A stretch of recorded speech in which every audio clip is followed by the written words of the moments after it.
Hi everyone, it's your boy Zach, and I just finished watching Unicorn Store, directed and starring Brie Larson, and I really, really liked it a lot. I'm not even joking.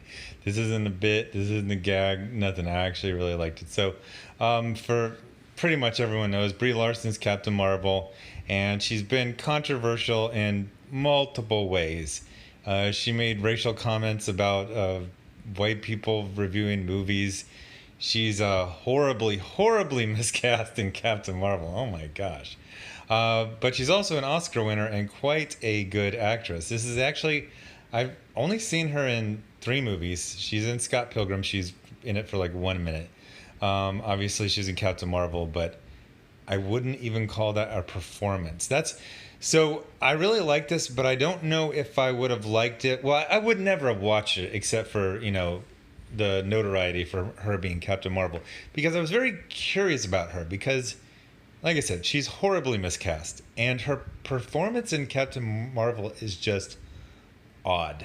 But this movie basically explains every single question you have about Brie Larson. Number one, the very, very easiest one. Why does she barely ever smile? And she smiles a couple times, like a big, broad smile in this. And it's a real simple answer. She has one of those facial constructions that when she smiles, she has a million wrinkles. Like, even like the nasal labial folds, the folds around the nose and mouth. She doesn't have one, she has like three. And it's just one of those things. Some people have it. I definitely have it. Second of all, why was her performance so bad in Captain Marvel? Well, it's because a couple of reasons. Number one, she doesn't like movies like that. She doesn't understand movies like that, and the script and the direction were both extremely mediocre. I just did some research on Wikipedia. This appears to be her first film. She won the Oscar for a movie called Room, which, by the way, this almost seems like it's a prequel to Room. You're almost like, is this how she got captured?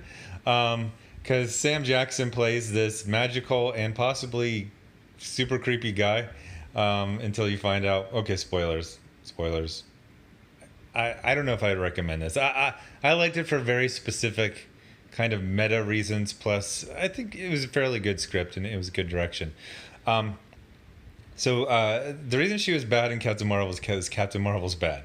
It's a nothing character that is not popular with comic book fans. They had to redo the entire mythos since it was worthless. They hired some really generic screenwriters and directors, and she just had nothing. She had nothing to work with.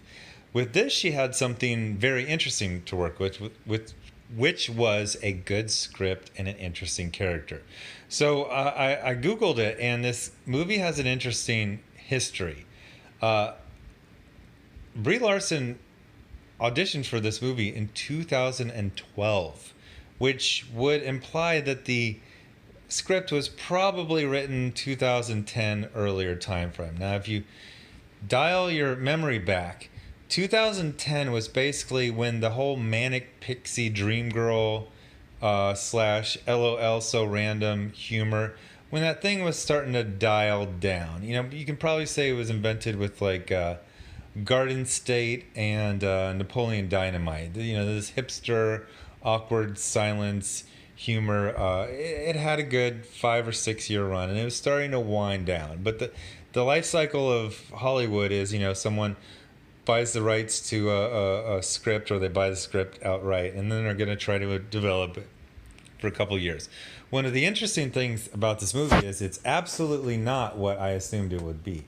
I thought it was going to be some Yas Queen, hipster, doofus, LOL so random movie. And what it actually is a movie about a mentally ill woman going through a quarter life crisis. What do you call it? Nervous breakdown. Kind of a slow motion nervous breakdown. So it starts off, and they do this weird thing where they tie it very, very specifically to a date. They show her earliest videos in 1990. Now, this was filmed in 2016, so she would have been 26, which is still kind of weird because, I guess if she went to grad school 4 years of grad school, and then okay, so yeah, it looks like she probably went to grad school, and then she's doing her final thesis in a exhibit, and she's being graded, and the picture you see her with the paint all over her face, and that's from mainly from the first scene where she's like all up in her feels, and she just kind of paints nonsense, and then it's revealed that she's in a gallery for serious artists who are probably going to have serious careers, and she basically just does macaroni sculpture. She does the same stuff she did when she was 6 years old. Now she's happy doing it, but obviously, man, her parents probably spent about 100 grand on that education. That thing was worthless. So she gets, I don't know, it's kind of vague whether she gets kicked out of school or whether she just gets a bad grade on her thesis. It looks like she fails her thesis. And then she moves back in with her parents. And she basically has to get a regular job. So it begins, and she's doing this, like, it looks like she's doing some LOL so random humor. Like, she sees an infomercial, and for this temp agency called Temporary Success, which I actually thought was funny. And there's a good, the script is funny. And I've been hammering the hell out of Brie Larson for having a terrible sense of humor. She has no sense of humor. What she has is, you can't hand her garbage. You can't hand her the garbage sitcom lines that Tony Stark or Robert Downey Jr. and Chris Pratt and everyone else has been handed for the last 5 to 10 Marvel movies. You have to hand her some good material, and when you hand her good material, she has a very sly, subtle, but strong sense of humor, and she's able to portray that. So she gets a regular job, and then she gets an invitation to a store called The Store, which sells unicorns, or more specifically, one unicorn. And she ends up going. She meets Sam Jackson, who is kind of like a creepy Willy Wonka type. And like I said, this totally seems like, for half of this movie, it seems like the prequel to that movie Room. You find out how she gets kidnapped. And probably sold. But she's shown to be, this is, well, one of the things that's interesting is, there's a genre called magical realism, and it does stuff like this, fairy tales for adults. But usually they'll kind of tip their hand to the magical aspects fairly early in the movie.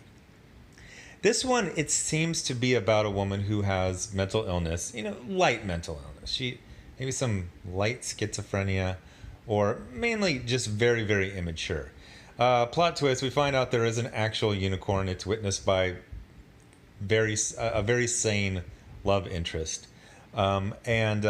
But the point seems to be, okay, so the moral isn't that great. The moral is, don't grow up and find something to obsess about. And first she obsesses about the unicorn, and then she has a guy who she thinks is going to be the love of her life. But there's literally a point where you see him mentally say, yeah, I'm going to bang this chick twice, and then I'm going to move on down the road. So, by the way, the guy who plays the sort of love interest, kind of regular guy, he is a really good actor. I looked him up. He's been in this movie was filmed 3 years ago. So he's been in a couple solid. He was in The Front Runner with Hugh Jackman, some other well-reviewed movie, but he's gonna be a big deal in like 5 to 10 years. So basically, you have the whole adulting is hard, but the thing about this script is it's pretty slick. It's pretty sly. I think the woman who wrote it, who I believe she's the person in one of the final scenes where Brie Larson turns down the unicorn and then she buys it. I think she knew the whole Manic Pixie Dream Girl thing was coming to an end, because there's all these points in the movie where you think, at one time she's given the big presentation, and you find out that the owner of the company, it's this vacuum company called Mystic Vacuums, it's a woman, and it's a woman of color. It's an Asian woman. So you go, oh, I know how the progressive stack works. I know how this works. It's basically all men. And, of course, the other, the owner is a man who sexually harasses her. He's a really good actor as well. And then they have Como from Scott Pilgrim, and and some other guy, and they're competing for the account, and they're shown to just be like men. Am I right, men?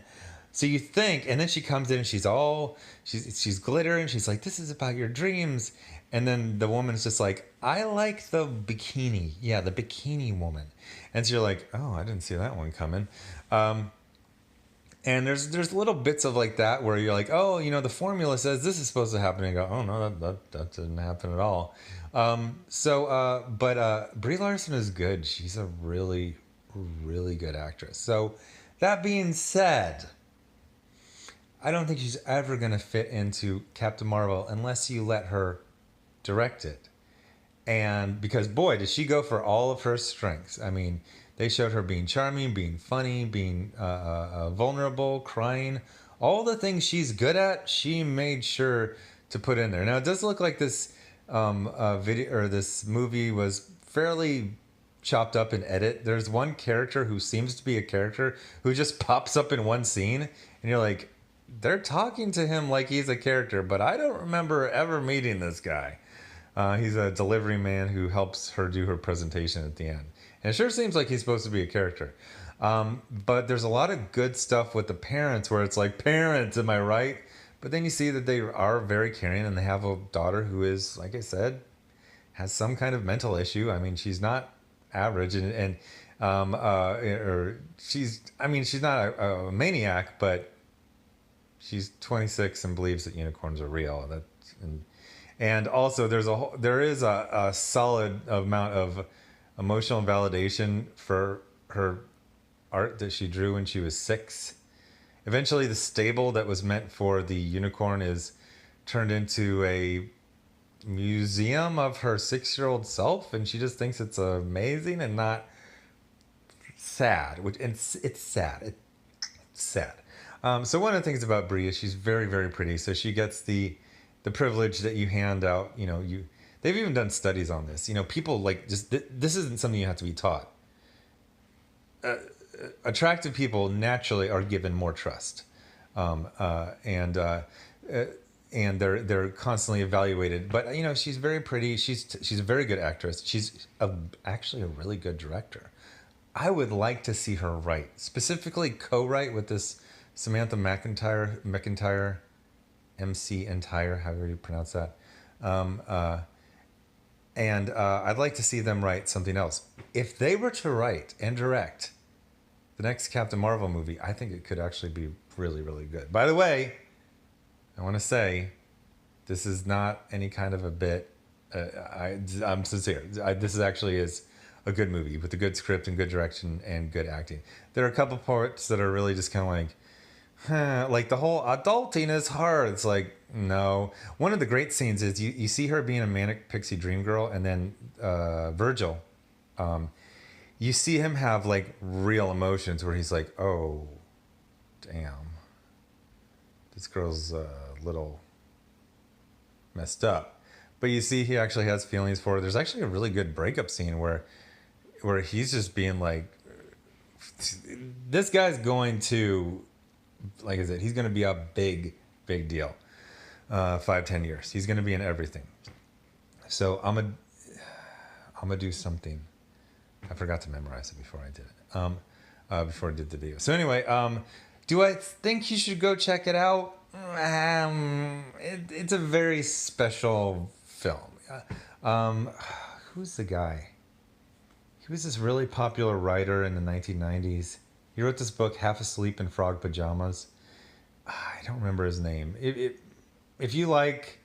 The thing is, you would kind of have to like Manic Pixie Dream Girl movies. But this also kind of deconstructs them, which I guess could be fun because it doesn't just destroy them, but it does deconstruct that whole genre. So anyway, tell me what you think. And I am going to see Shazam. I'm kind of battling what channel to put it on because this is the movie and TV review channel, but it could be a really big video, and this one just has this one has a much smaller audience. I'm probably going to put it on the other one.